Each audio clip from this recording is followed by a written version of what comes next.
Nós começamos a exposição do Evangelho de Lucas e nós gravamos esse vídeo para que você possa compreender algumas questões que aparecem no Evangelho de Lucas, nos evangelhos em geral, que não aparecem no Antigo Testamento. Muito do contexto histórico, muito do que se desenrolou, não está presente no Antigo Testamento, e nós vamos fazer a leitura do Novo Testamento e parece que tem alguns ícones, alguns símbolos diferentes, distintos, pelo menos novos, que não apareciam no Antigo Testamento. Então o objetivo é, nesse vídeo, introduzir a você o contexto histórico, cultural, geográfico, mostrar para vocês o pano de fundo, o cenário do palco do Evangelho de Lucas, que tem como personagem principal Jesus e o clímax da história é a sua morte e a sua ressurreição. Para que nós não tomemos nas pregações muito tempo explicando conceitos, nós queremos preparar esse vídeo de uma forma muito especial para que você esteja inteirado daquele mundo, daquele universo, e assim a sua leitura do Evangelho de Lucas possa ser ainda mais rica e uma leitura com entendimento de fato. Nós vamos então, nesse vídeo, fazer um breve resumo da linha melódica do texto bíblico. Isso é um conceito muito importante, porque a palavra Bíblia significa livros. A Bíblia é um conjunto de 66 livros e o autor único e primário é o Espírito Santo. Usou outros homens, ou melhor, usou homens para escrever, mas ele é quem inspirou esses homens. De forma que de Gênesis a Apocalipse nós temos um único enredo, uma única história. E cada autor bíblico, cada um desses 66 livros, são capítulos dessa grande história narrada pelo próprio Deus. Então, primeiramente, nós queremos fazer um resgate dessa linha melódica, fazer um resumo do Antigo Testamento que vai nos auxiliar na compreensão do Evangelho de Lucas e depois nós queremos apresentar a vocês alguns conceitos históricos, alguns contextos daquele universo que são fundamentais. Por exemplo, o contexto do Império Romano. O que era o Império Romano, o que ele representava naquele período para os homens do tempo de Jesus. Trabalhar o entendimento e conceito que eles tinham de reino, a expectativa de reino, que é um tema que aparece muito no Evangelho de Lucas e nos outros também. Explicar quem eram os zelotes, os essênios, os fariseus, os saduceus, explicar o que era o templo, o que era uma sinagoga, trazer alguns conceitos da geografia daquele período para que você possa entender o que é, por exemplo, o Mar da Galileia, Rio Jordão. Então, depois de fazer esse resgate da linha melódica, para que a gente entenda a narrativa bíblica, em palavras simples, um grande resumo da história de Deus, de Gênesis até Lucas, nós vamos trabalhar essas questões, esses símbolos que aparecem ali no Evangelho de Lucas, que não estão explicados, que aparecem porque ou estavam presentes no Antigo Testamento, ou aconteceu, surgiu como farisaísmo, movimento dos saduceus, as sinagogas, num período desde a redação do último livro do Antigo Testamento, que é Malaquias, até Lucas. Por isso não está explicado nem no Antigo, nem no Novo. Está nesse período chamado de período interbíblico. Nós queremos explicar esses conceitos para você.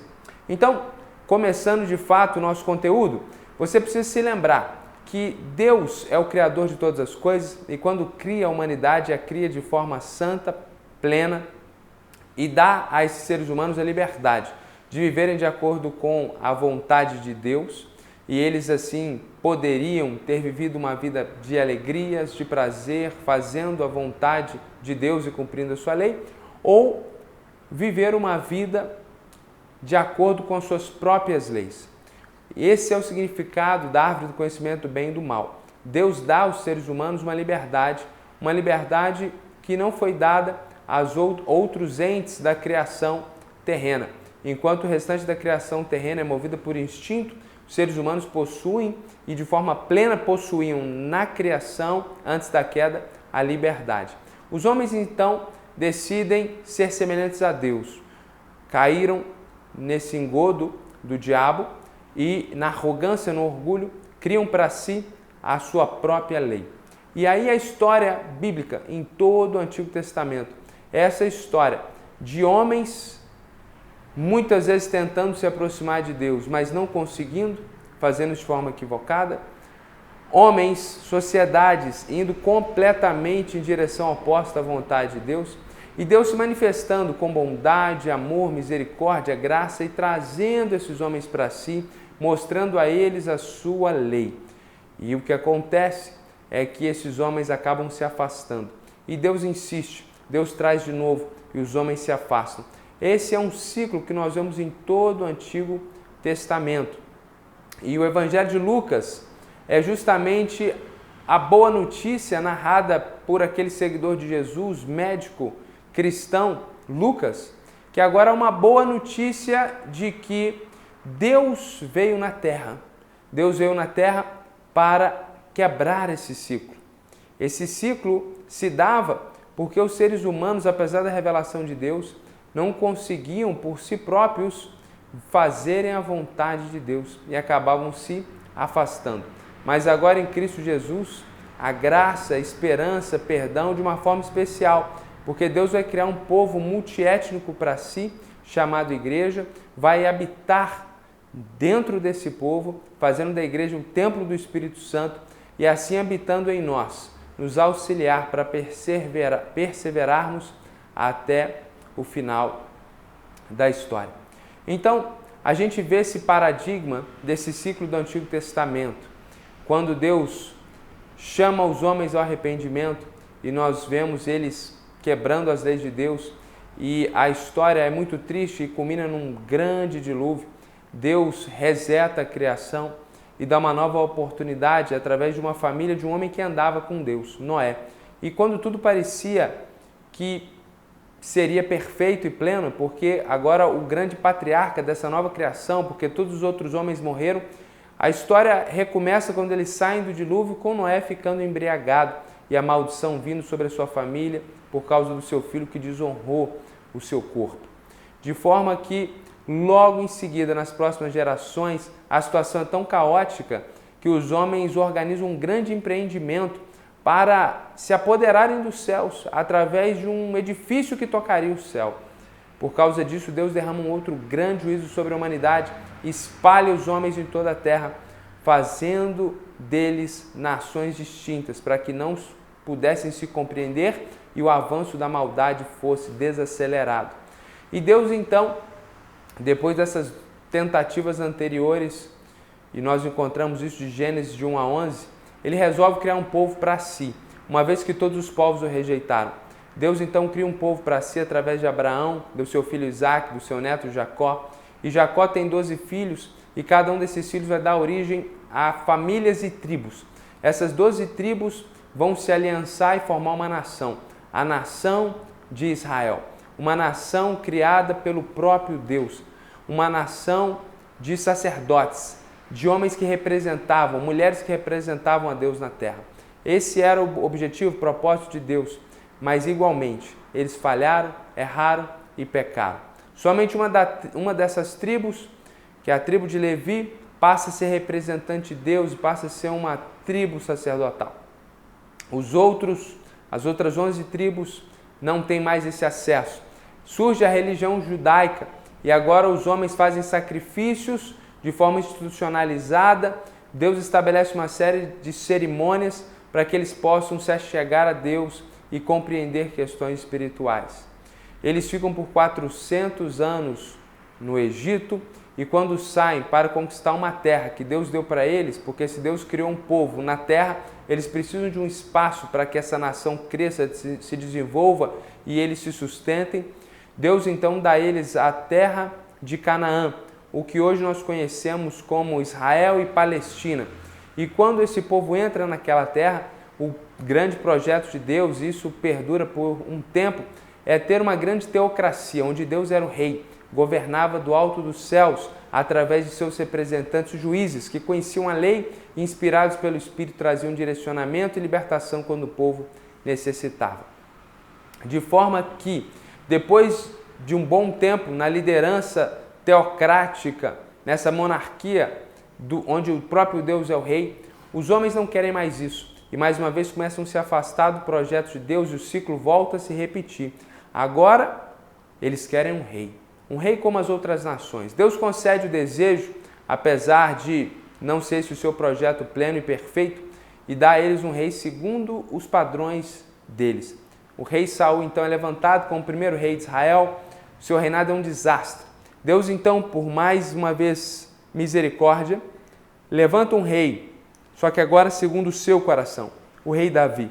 Davi passa a liderança para o seu filho Salomão. Salomão lidera Israel no período de maior prosperidade, de maior amplitude geográfica do reinado, dominando boa parte do que hoje é Israel, Palestina e Jordânia, a terra ao redor do rio Jordão. Depois da morte de Salomão, o reino é dividido, porque dessas 12 tribos, 10 delas não aceitam a liderança do filho de Salomão, Roboão. Algo que era estipulado por Deus, porque Deus havia estipulado que eles deveriam ser governados por um rei da linhagem de Davi. Então, em rebelião, eles se emancipam. Essas 10 tribos se reúnem no norte da terra, a capital passa a ser Samaria, daí surgem os samaritanos, a gente fala mais sobre isso daqui a pouco, personagens importantes no Evangelho de Lucas, e as 2 tribos do sul, Judá e Benjamim. E essas 2 tribos continuam tendo como capital Jerusalém. Então agora o reino está dividido. Judá é um reino no sul, cuja capital é Jerusalém, e o rei é da dinastia de Davi, como Deus desejava. Daí vem o termo judeus. Aqueles homens que eram considerados israelitas, agora aqueles que temem a Deus são chamados e começam a ser compreendidos como judeus. E no reino do norte, o nome da nação era Israel, porque, como eles eram maioria, as 10 tribos que tomam o controle daquela região do norte, eles então tomam para si o nome principal da nação e a capital passa a ser Samaria. A história se desenrola, um grande império conquista praticamente todo mundo conhecido, o Império da Assíria. Não os sírios, mas o Império da Assíria, cuja capital era Nínive. Lá da Mesopotâmia, tomam o Oriente, tomam o norte da África, e quando chegam, Deus traz livramento para os judeus, para o Reino do Sul, para Jerusalém e para Judá, mas permite que os assírios dominem e destruam completamente o Reino do Norte, de forma que eles nunca mais se reergueram. O Reino do Sul, então preservado por Deus, acaba voltando ao pecado, e aí surge um outro grande império no mundo que destrói os assírios, o Império dos Babilônios. Os babilônicos dominam então as terras que outrora pertenciam aos assírios, e Judá, Jerusalém caem, o templo é destruído, a Arca da Aliança e os tesouros do templo são roubados. E agora a liderança religiosa, teológica, política, os artífices, aqueles que sabiam fazer armas, os que tinham domínio das tecnologias da época, são todos levados como cativos para a Babilônia, para serem treinados nas ciências dos caldeus. Caldeu é um termo análogo a babilônico. Ou seja, eles iriam aprender administração, teologia, para que pudessem ser servos dos babilônicos em altos postos. E uma coisa muito triste nessa história é que em Judá ficaram então apenas homens, mulheres, crianças que não faziam parte da elite. A estratégia dos babilônicos era mudar a cultura e assim destruir para sempre o reino de Judá. Como Deus havia dito e o profeta profetizado, eles ficam por 70 anos cativos na Babilônia e Deus levanta outro império que destrói os babilônicos, que é o Império Persa. E na liderança do imperador persa Ciro, Deus então permite que essa liderança dos judeus retorne à sua terra e eles passem a usufruir de uma relativa liberdade, liberdade de culto, de adoração ao seu Deus, sendo então uma província, uma espécie de reino vassalo dos persas. Aqui a história bíblica termina e Malaquias é o último profeta, o último livro bíblico que prega justamente nesse período depois que eles retornaram do cativeiro na Babilônia. O reino do norte está destruído, o povo de Deus agora é chamado judeu, a capital é Jerusalém, e na liderança de Esdras o templo é reformado e Neemias reconstrói os muros da cidade.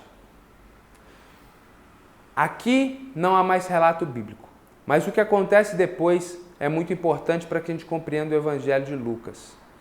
Um outro grande império, de Alexandre o Grande, toma conta do mundo com proporções maiores do que qualquer outro império e destrói também a liberdade relativa dos judeus. Sobretudo com a morte de Alexandre o Grande, isso é muito interessante ser colocado, os 4 grandes generais de Alexandre o Grande dividem o império para si. E os judeus ficam ora sob o domínio de um general e da sua dinastia que dominava com sede no Egito, Ptolomeu e os Ptolomaicos, ora debaixo do governo e liderança e senhorio dos Seleucidas, que tinham como sede do governo a Síria. Não a Síria, mas estavam localizados na Síria. E o Seleuco, que era esse imperador, dá origem a esse povo dos Seleucidas. Ora, Ptolomaicos, Seleucidas disputavam influência ali no centro do Oriente Médio e o reino de Judá, sempre vassalo ou a um ou a outro. Em um período onde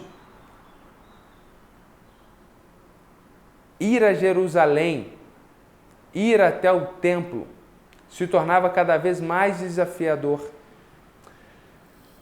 porque muitas guerras aconteciam e o palco dessas guerras era justamente a terra dos judeus, Canaã. Um conceito que surge enquanto eles eram cativos na Babilônia cresce ainda mais na terra, que é o conceito da sinagoga. Diante da impossibilidade de vir a Jerusalém adorar a Deus onde ele havia determinado, no templo construído por Salomão e reformado por Esdras, os judeus que estavam cativos na Babilônia criaram sinagogas, salas, espaços muito simples, sem muitos ornamentos, onde aqueles que sabiam ler, os rabinos, os mestres, essa é o significado da palavra rabi, rabino, mestre, o mestre da escritura, o mestre da lei de Deus, pudesse ler, eles pudessem ser conduzidos em orações e o texto bíblico pudesse ser explicado. Essas sinagogas começam a se multiplicar na terra. O templo continua em Jerusalém. Em um período onde os Seleucidas governavam sobre os judeus, um rei chamado Antíoco IV, conhecido como Epifânio, porque ele dizia que era uma epifania, ou seja, uma manifestação de Zeus encarnado na terra. Ele faz algo que marca para sempre a história dos judeus, e isso é terrível e desolador. Ele, no ano de 167, invade Jerusalém, porque os judeus buscavam independência dos Seleucidas. Ele invade Jerusalém e por 3 anos, depois de saquear o templo mais uma vez e destruir boa parte dele, paralisa o culto e a adoração ao Deus verdadeiro e institui a adoração a Zeus, ou seja, ao próprio Antíoco IV, o Epifânio, que se via como o próprio Zeus encarnado. O Zeus do Olimpo, o Zeus dos céus, passa a ser agora adorado no templo de Jerusalém. Isso dura 3 a 3 anos e meio. E a gente entende assim algumas profecias do profeta Daniel que apontaram para esse dia. Naquela língua, em aramaico, em hebraico, Zeus era conhecido como Baal Shamem, o Senhor dos céus. E um animal que eles sacrificavam no altar, um animal que era muito recebido na adoração a Deus eram os porcos, o que era, na concepção dos judeus, um animal completamente impuro.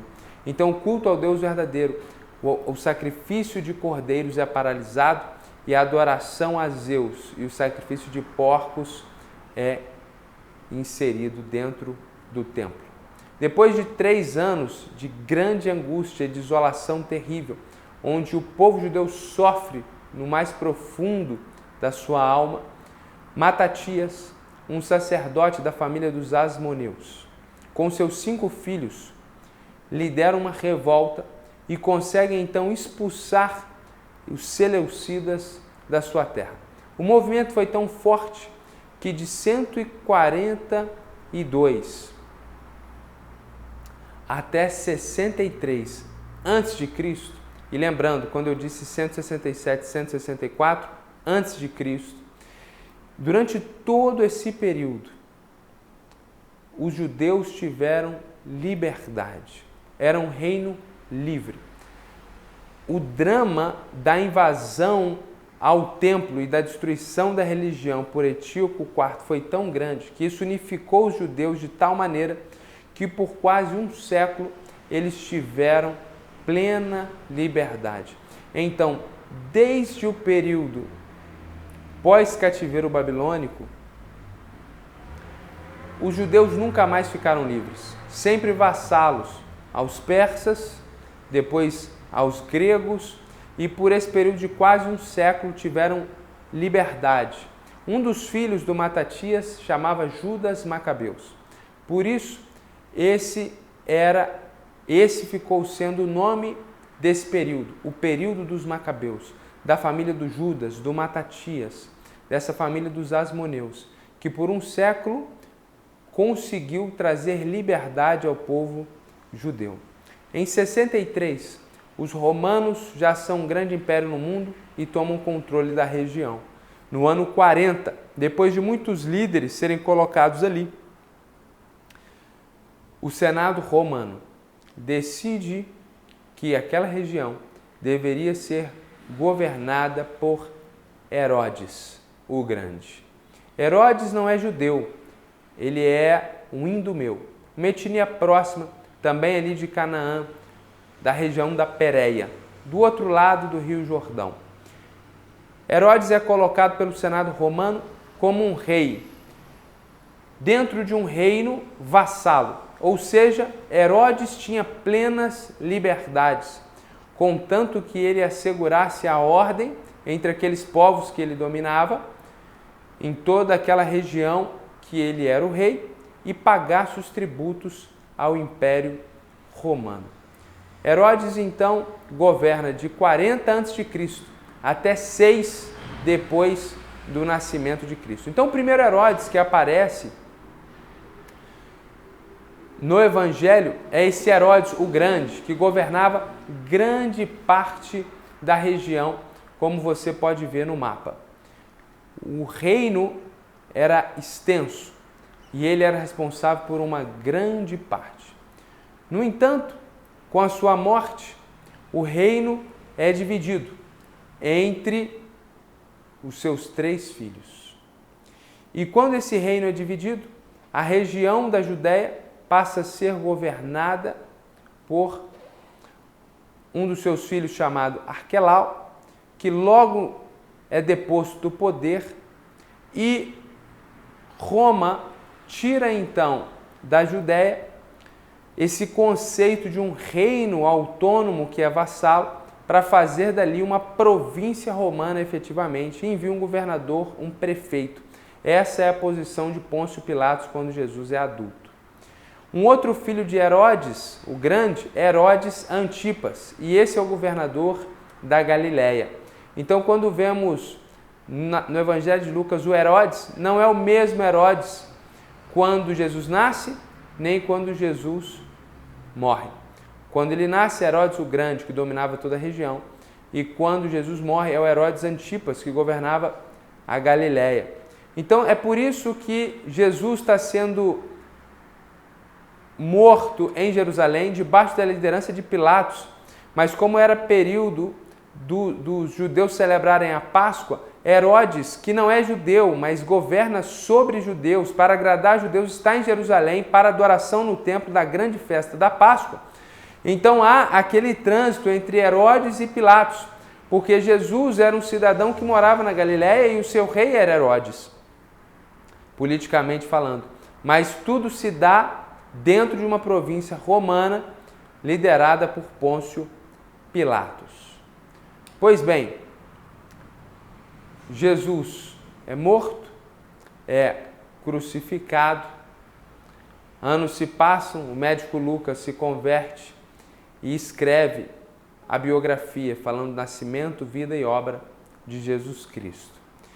E ter esse pano de fundo em mente é muito importante, porque compreender a divisão, por exemplo, dos reinos faz nós compreendermos quem eram os samaritanos. Um povo que habitava a região de Samaria, antigo reino do Reino do Norte. Um povo que se desconectou de Deus e da dinastia davídica. Por isso os judeus odiavam tanto os samaritanos e nem entravam na cidade dos samaritanos. Até porque, voltando à história, quando os assírios destruíram o Reino do Norte e Samaria, trouxeram para ali lideranças e príncipes de outros povos para fazer uma miscigenação. De forma que os samaritanos são um povo que possui sangue de Abraão, mas também sangue de diversos outros povos, porque houve uma destruição daquele povo na miscigenação obrigatória desse povo. Assim, judeus não se dão com samaritanos e samaritanos não se dão com judeus. Entender essa história é importante para que a gente entenda por que eles são chamados de judeus e não mais de israelitas, porque eles são descendentes desse reino de Judá. E agora, o que nós faremos é mostrar para vocês alguns conceitos chaves, como o conceito de reino de Deus, porque esse povo está sofrendo na mão do Império Romano, e depois de ter sofrido por séculos na mão dos persas e dos gregos e dos seus generais, que depois dividiram, Ptolomaicos e Seleucidas, o povo passa por quase um século, durante o período dos Macabeus, de liberdade. E agora essas décadas de domínio dos romanos gera neles uma grande insatisfação. Então o tempo em que Jesus nasce é um tempo de insatisfação, de efervescência social, onde as pessoas querem liberdade do Império Romano e possuem uma grande expectativa de que aquela promessa feita no Gênesis, que de um descendente viria para esmagar a cabeça da serpente, a promessa de Deus de que o reino ficaria sempre dentro da casa de Davi, a expectativa anunciada pelos profetas de um ungido, em hebraico Messias, do grego Cristo, que o Messias, o Cristo, viesse para trazer liberdade ao povo que estava sendo oprimido pelos romanos e trazer de novo, restaurar de novo a glória do reino de Judá, a glória do reino dos judeus. É nesse contexto que Jesus nasce. E aí a gente quer falar agora justamente sobre isso, sobre essa expectativa do reino de Deus. A expectativa do reino era muito grande. Eles estão sofrendo debaixo do Império Romano. Parte do povo judeu, liderado por um prefeito, um governador romano, na Judéia.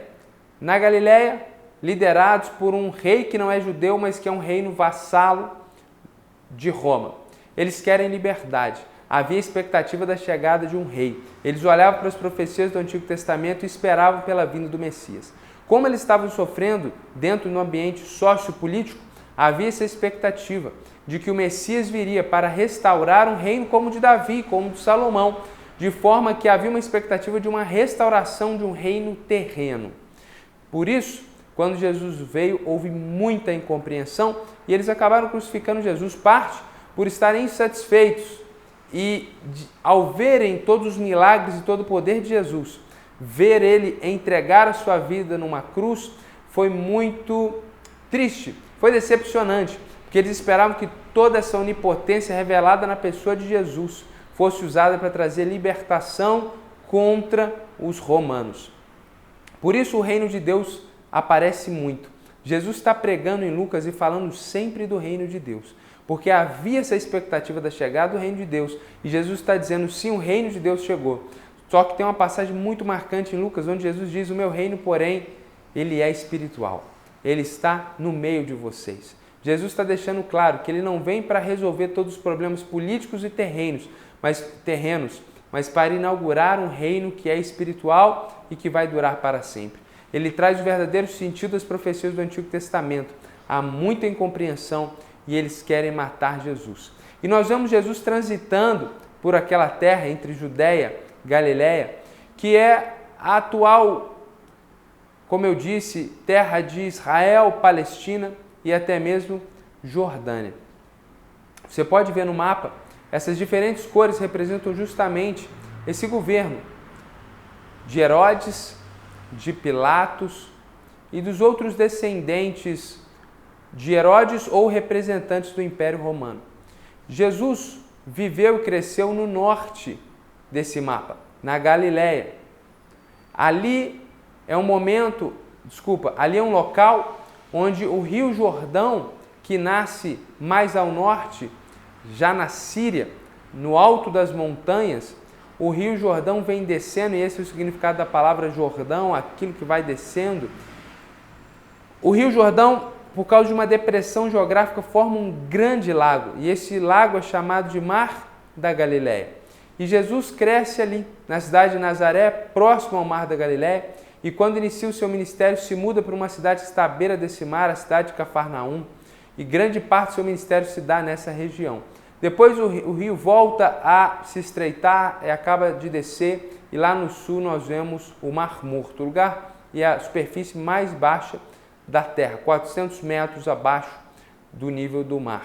E é Mar Morto porque, como não há saída dessa água, a salinização é grande, 7 vezes mais do que um oceano, de forma que não há vida alguma nesse mar, tamanho a salubridade desse Mar Morto.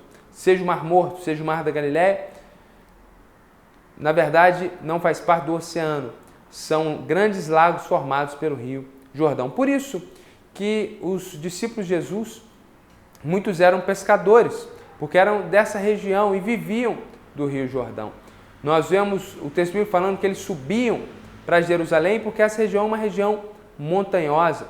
Nós vemos Jesus falar em retirar pedras na plantação, porque essa região, além de montanhosa, ela em muitos lugares é semidesértica, mas não é um deserto como o do Saara arenoso, mas é um deserto feito de pedras.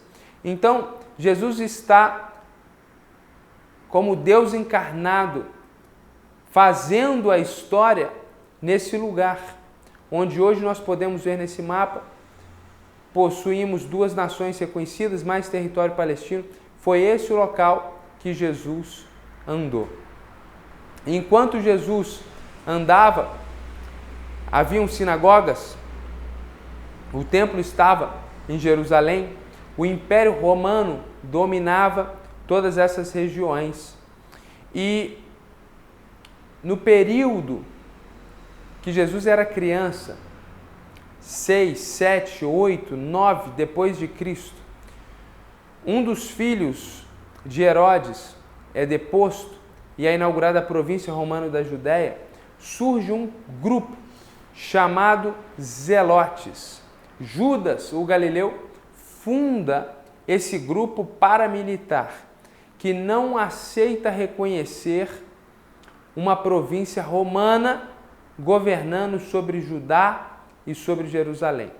Então, aceitar um rei como Herodes já era difícil, mas eles possuíam mais liberdades.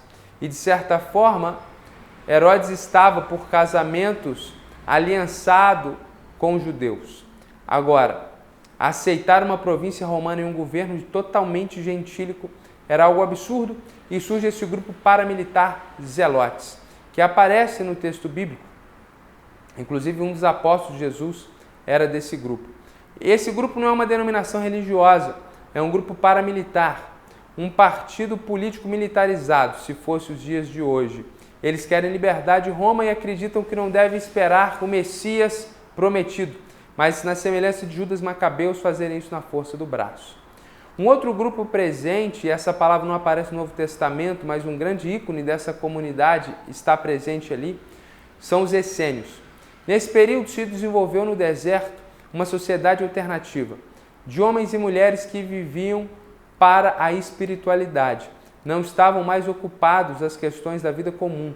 Viviam do que encontravam no deserto. Comiam gafanhoto, comiam mel silvestre. E o grande personagem que pertencia a esse grupo dos essênios é João Batista, primo de Jesus, o maior profeta da história que vem preparando o caminho para a chegada de Jesus, o Messias. Representante desse grupo, aparece e é registrado como aquele que vestia roupas de animais, comia gafanhotos, mas não é um personagem único, mas na verdade ele expressa a vida comunitária espiritualista ascética, ou seja, fora desse século, fora do tempo presente, fora dessa cultura do seu grupo religioso, dessa comunidade alternativa, os essênios. E dois outros grupos que aparecem dentro do Evangelho de Lucas, que são muito importantes para o enredo e para a história, são os fariseus e os saduceus. Eles não eram um partido político paramilitar como os zelotes, nem uma comunidade alternativa, um grupo espiritualista ascético como os essênios. Eles estavam no meio desses dois extremos. Saduceus e fariseus eram denominações religiosas. Assim como o cristianismo pode ser dividido de uma forma muito didática entre católicos, romanos e evangélicos, assim estavam os saduceus e fariseus, sendo duas partes de um único judaísmo. Então, os saduceus e fariseus eram duas denominações religiosas dos judeus, mas estavam muito envolvidos na política e na tentativa de garantir cada vez mais liberdade através da diplomacia para o povo de Deus. Os fariseus e saduceus surgem nesse período entre Malaquias e Lucas, nesse período de 300, 400 anos de uma história que a Bíblia não conta. E encontrar as raízes e as suas origens é um movimento histórico difícil, mas de uma forma mais simplificada e usando de consenso, a maioria acredita que os fariseus possuem este nome porque a palavra fariseu vem de uma palavra hebraica que significa separado. Então, os fariseus é aqueles que se viam separados e, sobretudo, numa série de cerimônias que eles aumentaram e criaram em relação à Bíblia. E cumprindo tudo aquilo que estava na Bíblia, eles são extremamente zelosos, específicos na sua religiosidade, são extremamente cuidadosos. Eles desenvolvem uma tradição oral muito forte. Então, quando há uma preocupação no Evangelho sobre a lavagem das mãos antes de se comer, isso é algo que o farisaísmo traz. Tradição oral de uma série de mestres que foi sendo escrita. Então, eles estão seguindo a Bíblia, seguindo os 39 livros do Antigo Testamento, mas estão seguindo também um conteúdo vastíssimo de tradição de mestres, de rabis, que foi sendo escrita. Então, nessa tentativa de se separar do mundo, os fariseus vão se tornando um grupo de religiosidade extremista, específica. E um outro grupo era o grupo dos saduceus, que se opunham aos fariseus. Os fariseus eram a maioria, os saduceus em relação a eles eram uma minoria, e é um grupo que, diferente dos fariseus, não aceitavam essa tradução oral adjacente à Escritura, mas eles eram voltados somente para o texto bíblico. No entanto, focavam sobretudo as leis da Torá, ou seja, o Pentateuco, os 5 primeiros livros, e de certa forma, na prática, desconsideravam toda a teologia profética histórica dos outros livros do Antigo Testamento. E, diferentemente dos fariseus, eles acreditavam que após o juízo final não haveriam recompensas para os justos, tampouco punição para os ímpios. Não acreditavam em hierarquias angelicais e não acreditavam na doutrina da ressurreição. Então a gente percebe, quando chegamos no Novo Testamento, que o conceito de ressurreição que Jesus trabalha, essa ideia que temos até hoje de castas de demônios, que é um reflexo oposto da hierarquia celestial entre anjos e arcanjos, essa ideia de galardão celestial e de sofrimento eterno, Todas essas ideias que estão já presentes no Novo Testamento e nos Evangelhos eram crenças já cultivadas por judeus fariseus, mas que eram reprovadas pelos saduceus. Há, inclusive, no Evangelho de Lucas, discussões a respeito da ressurreição justamente com os saduceus, porque eles não acreditavam nisso. De forma que Jesus não tem que lidar só com o judaísmo, mas com as suas vertentes, e respondendo a fariseus e saduceus, ora agradando, ora desagradando a uns e depois aos outros. É interessante também, isso por curiosidade, a discussão que nós vemos hoje na Reforma Protestante, prevalecente no evangelicalismo, entre calvinistas e arminianos, monergistas e sinergistas, aqueles que acreditam na soberania e predestinação de Deus e aqueles que acreditam na liberdade humana e numa soberania que é um pouco mais libertária. Já era uma discussão entre fariseus e saduceus. Os fariseus, eles acreditavam na soberania de Deus e na predestinação, na criação de um povo escolhido, enquanto os saduceus enfatizavam mais a responsabilidade humana e a liberdade do indivíduo. De forma, meus irmãos, que Jesus está lidando com fariseus, com saduceus o tempo todo. Quando você vê isso no Evangelho de Lucas, você pode entender que são perspectivas e denominações religiosas com perspectivas distintas dentro do judaísmo. Jesus tem que lidar com um personagem que é o seu primo, um essênio, João Batista. Jesus precisa lidar com os zelotes. E muito do seu ministério é mal compreendido porque havia a expectativa do povo por um Messias na imagem e na semelhança, nos moldes dos zelotes. Por isso que o ministério de Jesus ele é colocado em xeque, e naquele grande julgamento eles preferem soltar Barrabás, que é um zelote, Barrabás, que é um líder político, um guerrilheiro, e eles querem muito essa independência e a restauração do reino, como foi no período dos Macabeus. Então, esses são conceitos que nós gostaríamos de compartilhar com vocês, que vocês estivessem inteirados, que vocês conhecessem um pouco dessa história, que vocês conhecessem as expectativas, as ênfases, para que quando nós estudarmos ao longo das semanas, meses e possivelmente mais de ano o Evangelho de Lucas, claro que a cada exposição retomamos esses conceitos, mas você já está iniciado, você já está com esse conteúdo e assim poderá compreender melhor muitas das passagens do Evangelho de Lucas. Nós esperamos que esse vídeo tenha auxilie você de alguma forma na compreensão do Evangelho de Lucas, e nós terminamos lembrando isso, que nessa grande história de Deus, o Evangelho de Lucas é o cumprimento de todas aquelas profecias do Antigo Testamento. Toda aquela expectativa da chegada do Messias se cumpre em Jesus, se cumpre nos Evangelhos.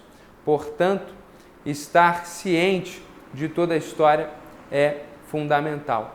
E aqui uma dica importante: esse período que os seleucidas tomaram o templo em Jerusalém, ficaram por ali 3 anos e meio, é algo profetizado por Daniel, que Jesus vai chamar depois nos evangelhos de desolação abominável.